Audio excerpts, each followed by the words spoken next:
Me pakattiin kotimatkailuautoon ja lähdettiin 39 päiväksi tien päälle. Tavoitteena yli 6000 kilometriä ja 6 eri maata. Suuntana Eurooppa. Matkusta kanssamme. Me herättiin aikaisin ja kello on nyt 8 ja me tultiin seikkailemaan tänne Grännan kylään ja mennään katselemaan mitä täältä löytyy.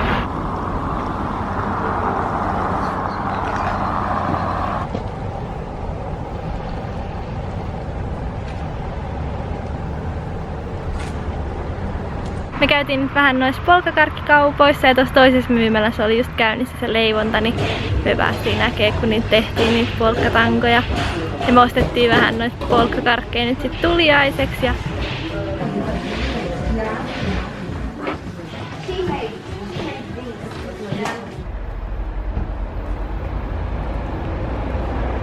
sitten vaan käppäiltiin tässä ympäriinsä ja tää on kyllä tosi kiva kylä, että tässä on ihania puutaloja ja toi pääkatu on tosi nätti.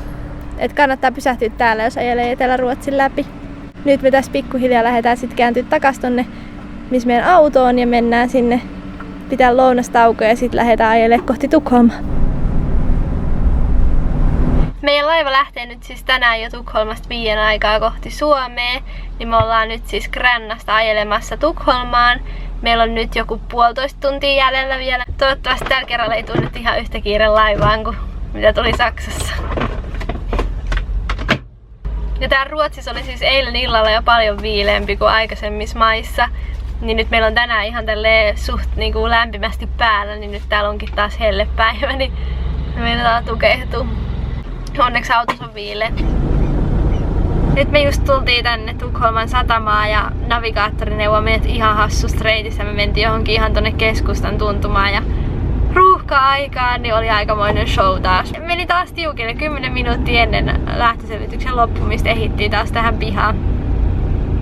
Vaikka lähdettiin ajoissa ja ajateltiin, että tänään oltaisiin niinku kunnolla täällä, mutta onneksi pääasiat ehittiin. Nyt me jonotellaan täällä muiden suomalaisten kanssa laivaan päässä.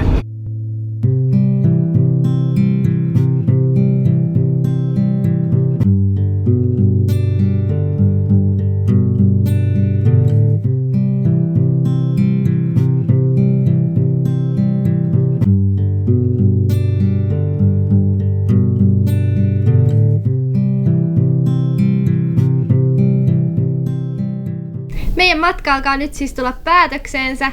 Me ollaan tällä hetkellä laivassa kohti Helsinkiä ja tää laiva saapuu siis Suomeen jo huomisaamuna.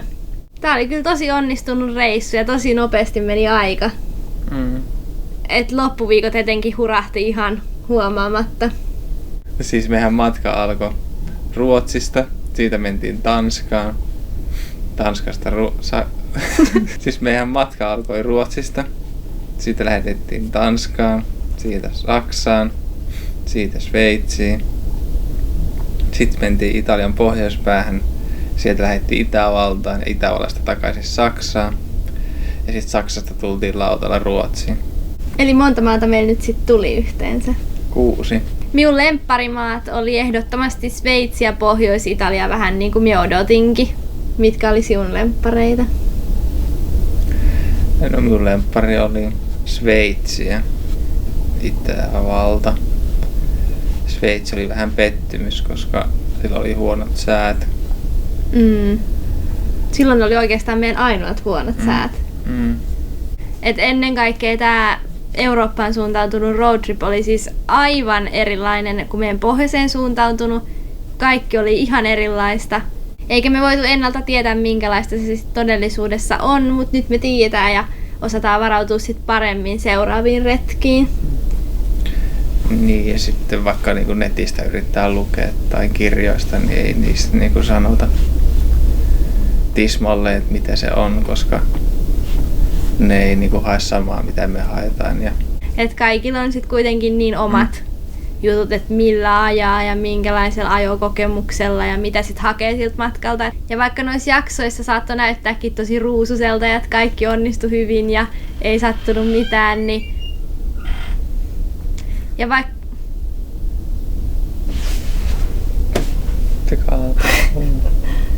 ja vaikka mitä kommelluksia meille sattui, mutta elossa selvittiin ja paljon uusia kokemuksia rikkaampana ja nähtiinhän me valtavasti uusia maita ja uusia maisemia ja päästiin tekemään kaikki juttuja, mitä ollaan haaveiltu. Nyt jäi paljon vielä näkemättä ja että varmasti kyllä palataan osiin maihin uudestaan. Mut kiitos paljon teille kaikille, ketkä olette kattonut ja kommentoinut noita meidän matkajaksoja ja seuraillut ihan reaaliaikaisestikin meidän matkaa Instagramin tai Facebookin puolelta. Ja kiva, jos olette tykännyt ja toivottavasti me päästään taas pian roadtrippailemaan.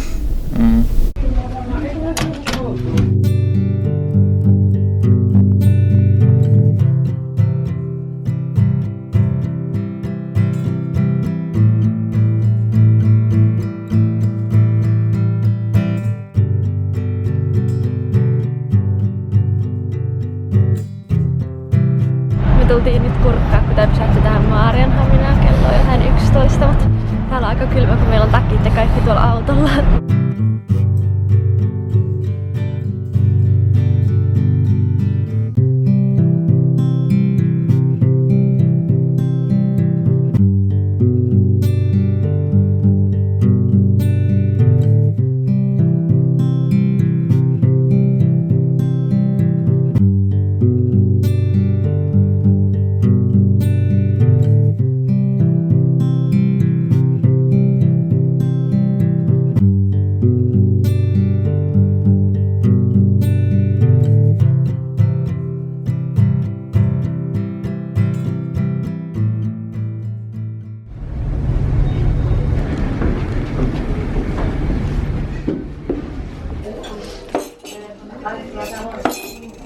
Me käytiin just erikoisaamiaisella, kun semmonen kuului tähän meidän hyttiin. Me ei oltu kumpikaan ikin käyty semmosessa, mutta siellä tarjoltiin vähän kuohuvaa ja pöytiin kahvia ja sit se oli vähän rauhallisempaa kuin semmosella buffet-aamiaisella. Ja nyt tässä on semmonen 15 minsaa, että sit pääsee autokannelle, niin päästään hurjustelemaan laivasta ulos. Ihan jännä, että tää matka loppuu nyt ihan yhtäkkiä. Aika meni tosi nopeasti. Ja muuten eilen kun me ajettiin tähän laivaan, niin meidän pitää ajaa niinku ihan sinne vikaksi, niin sitten oli hankalampaa, kun siihen pitää ajaa vinottain ja tosi pienen väliin, ihan rekkaa kiinni ja seinän väliin. Mutta onneksi työntekijä neuvoi ihan hyvin, niin sitten me saatiin se siihen sumplittua. Mutta toi oli nyt semmoinen, mitä me odotin, että laivaan ajaminen on ollut, niin ne edelliset kerrat oli paljon helpompi. Nyt me odotellaan täällä autossa, että päästäis ulos. Me ollaan istuttu jo tunti täällä, kello on kohta 10:30. En tiedä mikä tuolla nyt jumittaa. Jospa me kohta sit päästäis.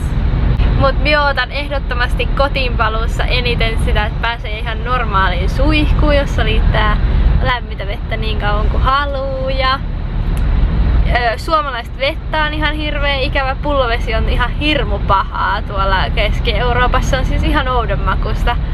Niin mä otan niin paljon, että mä saan ottaa raanavettä ja juua sitä ihanasti kylmää raanavettä. Ja Simo ottaa eniten sohvaa.